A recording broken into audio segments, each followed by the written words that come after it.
Me homazhe dhe një akademi përkujtimore u shënua 25 vjetori rënjes së 5 dëshmorëve të brigadës 116 Tahir Sinani, të cilët dhanë jetën në luftën për lirinë e kombit. Aktivitetet përkujtimore nisën në orët e paraditës me homazhe pranvarezave të dëshmorëve.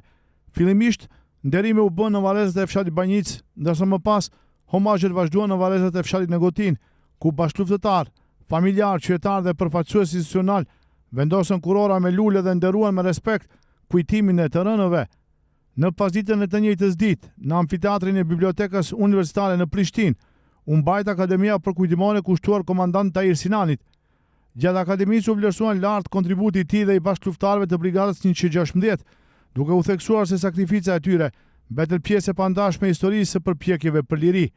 Në këtë përvjetor, u përkujtuan 5 dëshmorët e brigadës 116 Tahir Sinani, General Tahir Sinani, Naser Ademi, His Fazliu, Hyre Mini dhe Ibrahim Ademi. Ceremonit përkujtimore mblodhën bashkë ish luftar të ushtrisë qeverimtare kombëtare dhe ushtrisë qeverimtare të Kosovës, familjet e dëshmorëve, qytetarë dhe mysafirë të shumtë, të cilët me omazh dhe respekt nderuan veprën dhe sakrificën e atyre që ranë për lirinë e kombit.